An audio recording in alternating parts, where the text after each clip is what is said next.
Hey guys, what's going on? This is Travis P11. I want to welcome you back to the channel. We are out in Man Cave number 2, aka my garage, and we are minutes away from taking back this very sweet, very cool Sig Sauer M516 5.56 chambered semi-automatic sporting rifle to Stan, the owner of SS Pond in Lexington, Nebraska. Now, if you've been following my channel, you know that Stan does loan me firearms for me to test, and I can pretty much say whatever I want about them. These are all firearms from Stan's private collection.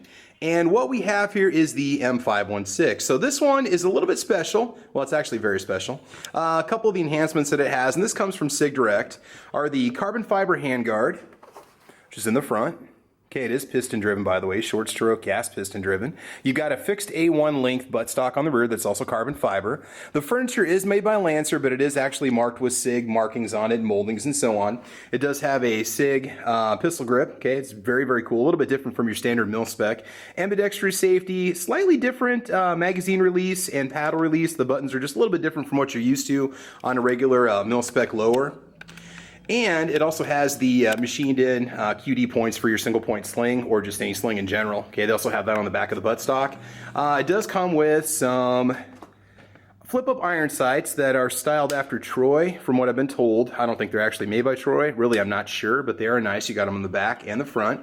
Now, this one's outfitted with a Trijicon Reflex RX30 red dot sight.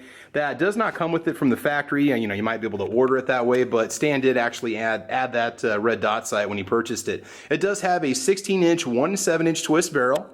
The finish on it, I believe, is nitride coated for everything, or melanite, one of the two. I know one of those is like usually associated with Smith & Wesson rifles and so on and other brands, but it does have a coated finish on it, which is very nice. The trigger is stamped with a G. I believe it's a Geisley aftermarket unit, so either it came that way from the factory or that was something that Stan also added to it. Now, you can check out my range footage on this video.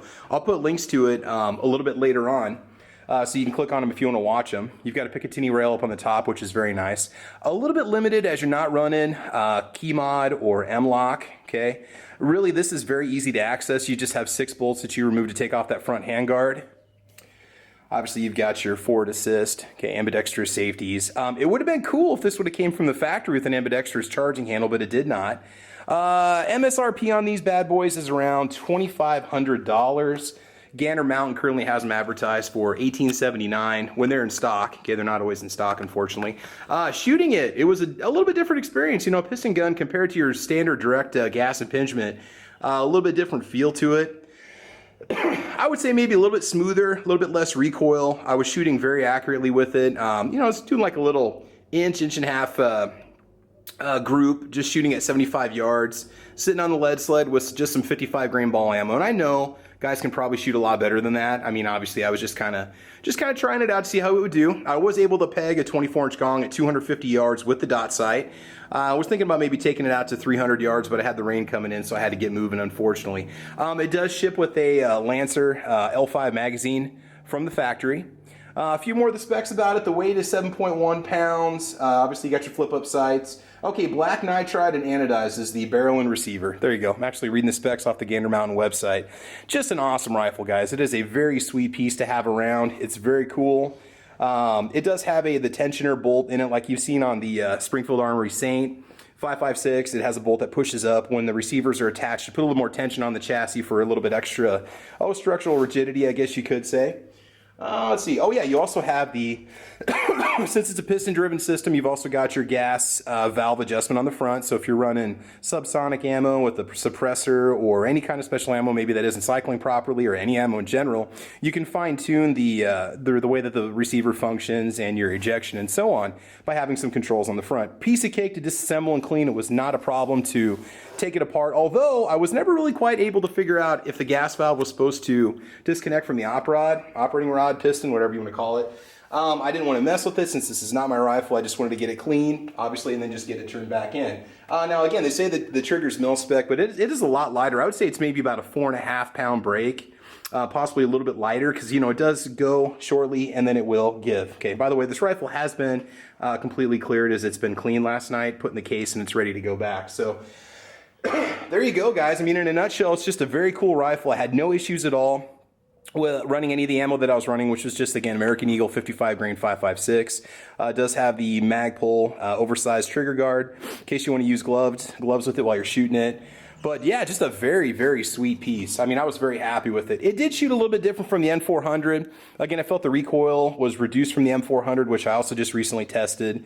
But I mean, you know, it does feel like an AR-15. I mean, it's just obviously a very sweet design, just very cool looking gun, and maybe something to think about adding to your collection down the road. I think those M400s run either $1,500 or $1,800. I can't think off the top of my head, but you know, if you got the extra change sitting around, you want to get yourself a very nice AR, definitely a collectible piece, something that's not necessarily going to go down in value. You can go that route. You can also buy the buttstock direct from Sig, but I did not see the handguard. I think because of the barrel nut and the setup and the piston system, that would be a very specialized piece if you bought it by itself. Obviously, if you had a regular 5.16 with just a quad rail on the front, I'm sure you could run it with no issues. So there you go, guys. All right, so there you have it. Hey, I want to thank you for joining me today, guys. This is my quick little tabletop review before I return this bad boy to its rightful owner. I want to thank you for joining me today, guys. You can follow me over on Facebook and Twitter and Instagram. Also over on Ordinary Average Guy Gun Channel on gunchannels.com. And I'm also on Patreon if you want to support me, help me keep feeding these beauties delicious brass. It's Travis P. Let's see, it's www.patreon.com/Travis P11. And I think I have 4 patrons, so I'm off to a start, guys. As a patron, I do release material a little bit early for you. Sometimes a day in advance or a couple hours in advance before everybody else gets to see it. Sometimes a weekend in advance. Kind of gives you a chance to check out the information on the channel before it comes out. So there you go, guys. All right, so thank you for joining me today. Please like or subscribe. And again, guys, I hope you enjoyed the channel. We just broke 2,000 subs last night, which is very cool. We've also got over 300 videos on my channel right now. Within the last year, I think I made around 280 videos. You know, sometimes it's just me talking about stuff that's going on online in the gun world. Other times it's a range test or a product test.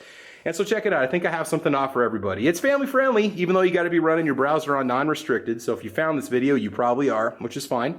And that's about it, guys. So I want to thank you for joining me today, guys. I want you to have fun. I want you to be safe. Obviously, have a great week and a wonderful weekend. And as you know, we will talk to you soon. Thanks a lot.